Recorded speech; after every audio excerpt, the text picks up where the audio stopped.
That's what I was gonna say. Some people really dread this Thanksgiving because sometimes families someone will talk about politics and then it's all over. Race and that's where I just roll out and just like, I'm gonna find another friend where I'm not gonna have to talk about this stuff. There's always somebody in your family that thinks they know shit, and they clearly don't know fucking shit. They're the ones that knows the least shit talks the most. That's the way it works. It's great fucking with those people, though. Just engage them and fucking troll them. I like being the dick in that situation. Yeah. I'm like, all right, let's see how fucking bad I can make this before I get the fuck out of here. You just I'll feed the fire. I'm like, see you later. Yeah. Oh, shit. You drop a line and then exit stage left. Wowie zowie. Yeah, and then see. I'll be like, this dude's gonna ruin the country. Bye. Hey, live nude puppets. I want you to cam up. I want to know more about your guys and your show. I hear a lot about you guys, and I've heard some clips, and they've been very interesting and weird and funny and very intriguing. I've seen them around, but I've never seen them come up. So I'm like, I'm actually interested. So. They're lurkers, maybe. What's the deal, live nude puppets? What are you hiding? You afraid? We won't bite. Ding around. We won't bite hard, just a little bit. Bobby Puppet. Oh, Bobby Puppet. His last name is Puppet. Let's say hi. The guy's got Puppet in his name, and he's an egg, which makes me a little nervous on the Twitter avatar. Yeah. Hey, there he is. That's the live nude puppets guy. Hi. Howdy, guys. What's up, dude? Really nice to meet you. Nice to meet you. What's your name, Bobby? Yeah, Bobby Puppet. Bobby Puppet. Hey, what's up, Bobby Puppet? Where are you calling from? We're located out of Chicago right now.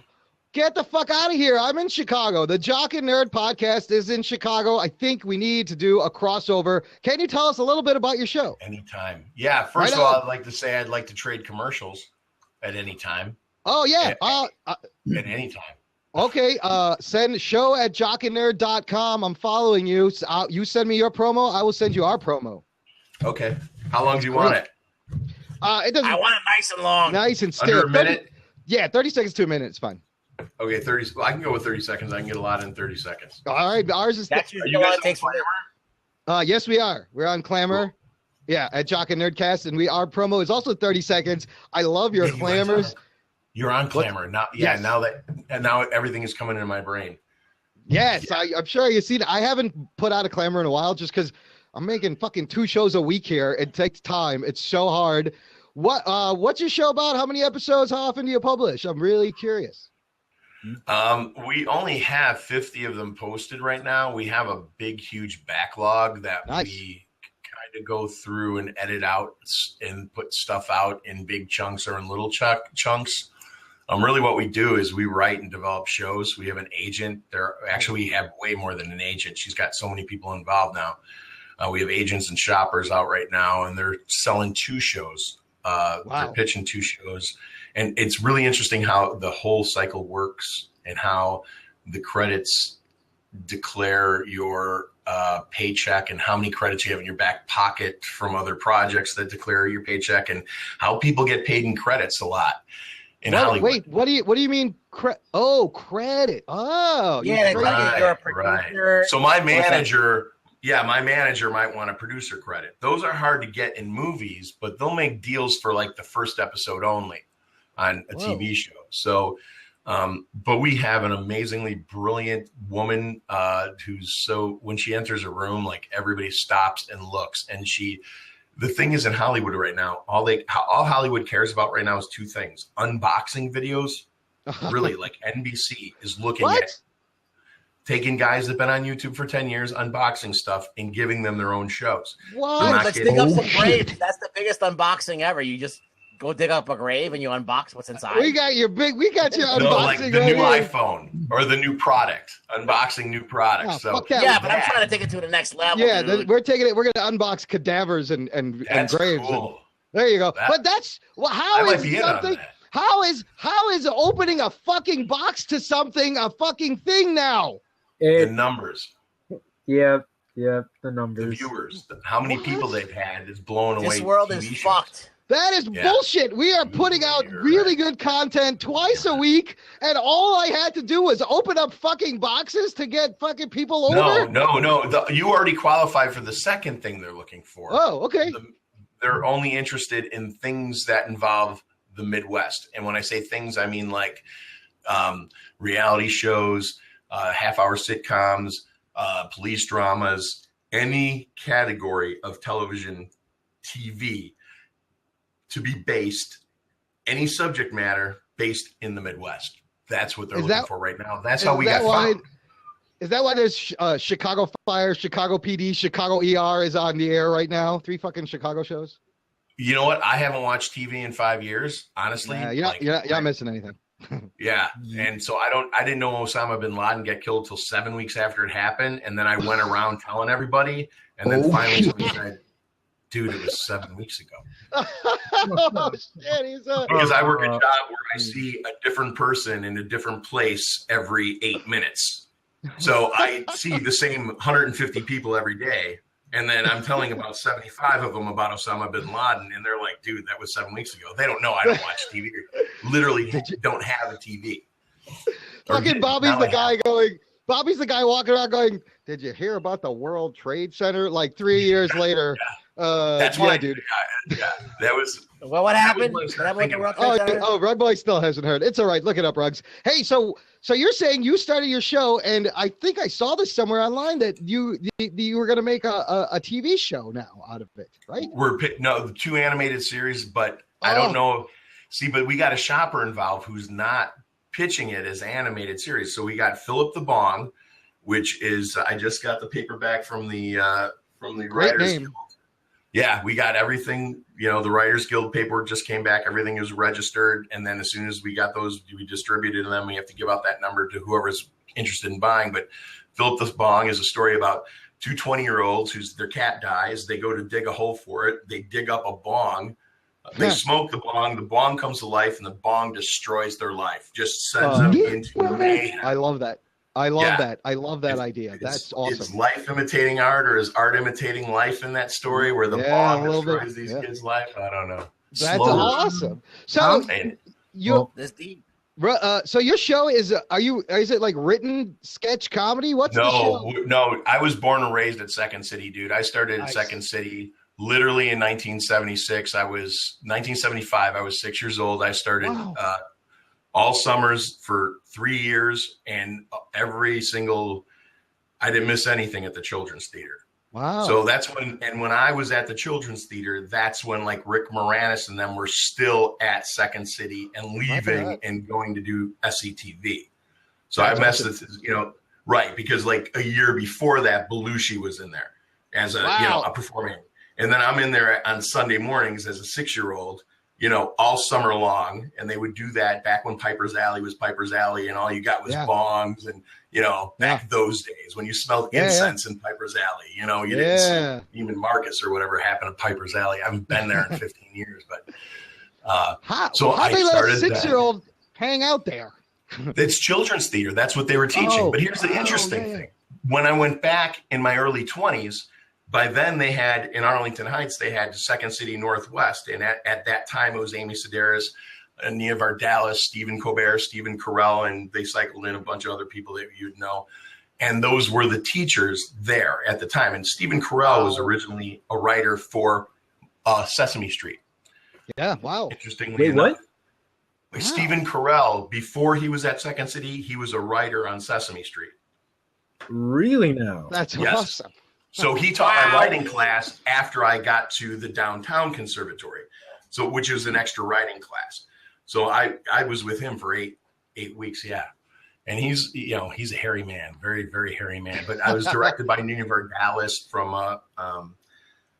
in 3 productions she wrote My Big Fat Greek Wedding. I had the biggest crush on her.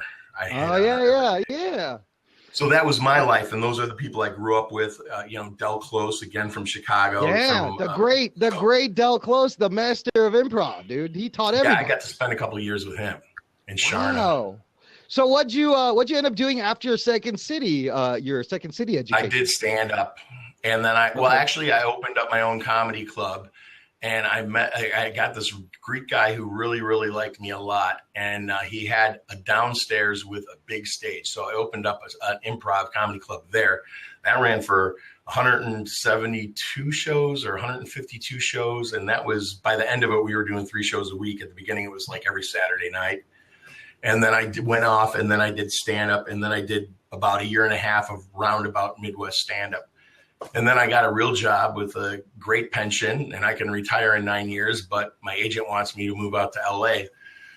And I told her if she sells one of the 2 shows, then I'll drop it and I'll walk.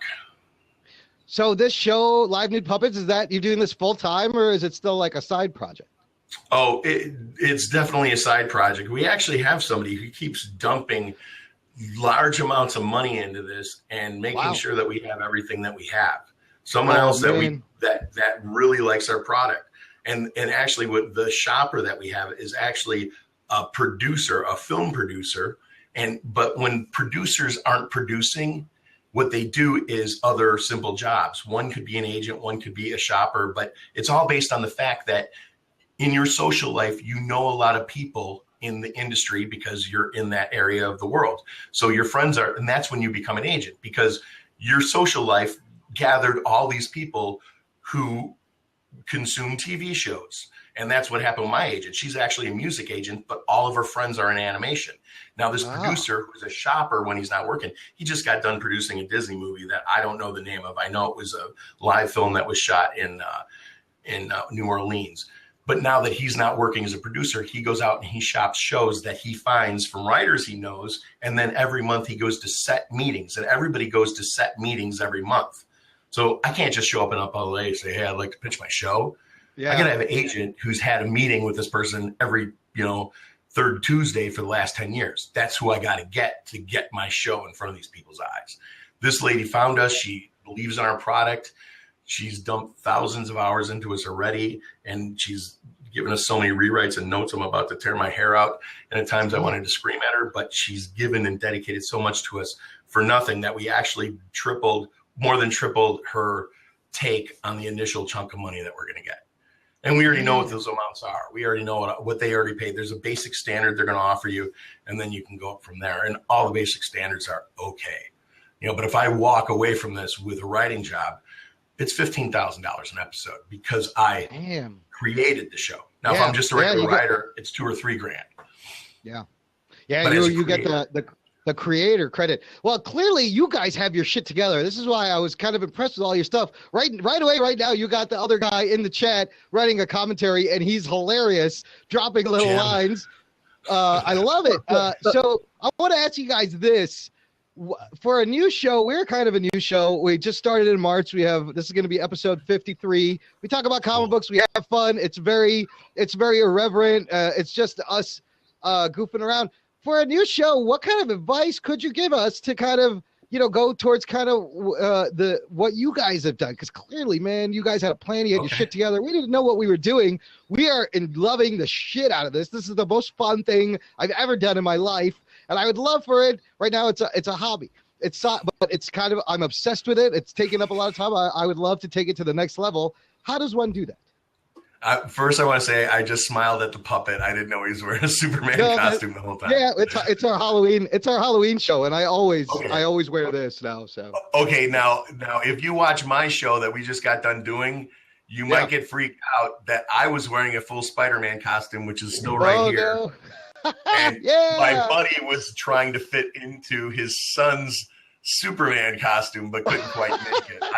Oh my God, you guys are our guys. That's hilarious. Yeah. Okay. Hey, Bobby, I'm wondering. Let me answer that question. Wait, he's going to answer my question. I have an excellent answer. Good. The best thing you could do is, if you don't have a big budget, get into every small comic convention that you can get into, and meet people and shake hands and give away stuff. And this stuff can be real cheap, and you can get t-shirts made for $3 each, and you can go cheaper than that. You can, if I don't know, whatever product, if you know somebody who made a comic book and you want to print it and put your ad on the back name, you don't have to give away stuff that nobody's going to come to the table if you're not, but you could do live broadcasts there, and that might attract people.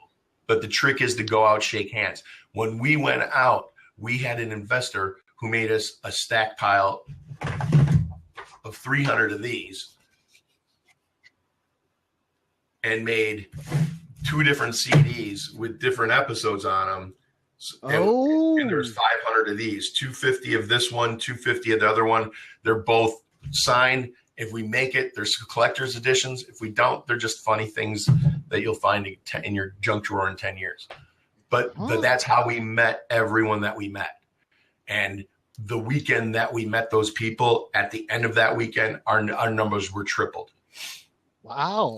And actually, when we added video just a few weeks ago, our numbers tripled again. But I heard that video is not popular at all. But we're doing a lot of visual stuff, you know. Yeah, we had a bear in our hot tub. We just came off of a mountain. We had a bear in our hot tub. Jim attacked it with a broom. It's one and a half minute video. We just threw it on YouTube, and we threw it on iTunes. And the iTunes, every single one of the people that were expecting to download the episode, they're there to download it. I knew how many people were going to do that before they did it, and it was nice. Wow. You know. Okay. So I would do that. I would go meet and shake hands and make genuine friends, and which is easy at a Comic-Con because some girl comes up dressed like, you know, Laura Croft. Yeah. But I'm sorry, you had a question, sir, or you wanted to make a statement. I had a question. Two actually. Could you throw up your link in the chat so everybody can see what you guys do? And 2, are you willing to actually do something on Blab just to show everybody who you guys are? Yeah, we did that last Thursday, and then we had some really neat people jump in with us, which is really nice for our first Blab. We had Dave Jackson come in. Oh, no way. Yeah. And then we had Jason Bryant, the sportscaster guy, come in, the wrestling guy. Yeah. And they spent about a half hour with us. So, yeah, we want to use Blab. And what I did with Blab was I took the audio down. I edited the video, and then I pulled out the audio, and then I dumped the audio into Audacity, and then I tripled it because the audio that's coming out of Blab is way too quiet to put up as an audio. So you got to bump it, you know, as loud as you can. Yeah. And then I threw that up. And so people can watch the video or they can listen to the audio. And we want to do that once a week. And we're not required by anyone to write more episodes of Live from Joliet Prison. Hey, It's a Sunny Day, which is the other show that's getting pitched, or Philip the Bong. But we want to continue the storyline. And then when the show does sell, we could give them pre-written episodes. And there's our $15,000 for the week. Oh, we did that a year ago. Yeah. Wow, you guys! Because we got 42 episodes in our back pocket of Live from Joliet Prison. Wow, you guys have a great plan. That's what we do. This is our 6th week in a row live. We have 2 shows a week. One is a live show, and I do the same thing. I record the audio on my end, and I use that off my recorder for the podcast feed, and then the Blab just goes up, and I'm going to start a YouTube channel because now you can push these Blabs right to YouTube, which is like I have free. Yes. I'm making video content. It's all right here. I just got to get it on a YouTube channel, and then hopefully that gets picked up. But then we also still do our regular interview podcast, in between. But man, I've been loving this Blab because it's just another layer of cool interaction. Basically, we just did what we were doing. We just do it here, and now people can hang out and watch and like us and follow us. And we've made a bunch of friends. From like you in Chicago to our buddy Ricky Prime, who's in New Zealand, to some kid in Australia. It's been so much fun, dude. Can I say something to my partner who's listening? Dude, can you go get the YouTube link and the iTunes link and throw it up here for this gentleman? Yes. Ruggs, you got a question? Give me Puppet. Yes, I do. I have a question. What's up, Bobby? Hey. Where are the nude puppets? That's a very good there was going to be live nude puppets, and I just see a dude there. It's flagrant false advertising. It's very false advertising. That's like you go to a strip club and there's nothing in there. There's just dogs in there. It's like that's fucking not cool. You got me all. I'm sitting there waiting for the naked puppet. RUGBOY's pitching a tent right now. Man. Oh, that guy's awesome. How you doing? Hey, What's your name, dude? Big areolas on him. We haven't really named him yet. Oh, We let's use come him. up. Yeah, Let's come up with a name. I made him like 2 years ago, and it was kind of, we were already live nude puppets, and he wasn't going to be nude, but geez, you should see the bear head I made for a wedding. But the live nude puppets is basically like Jim and I, when we do like one of these episodes, we just know where we want to end up.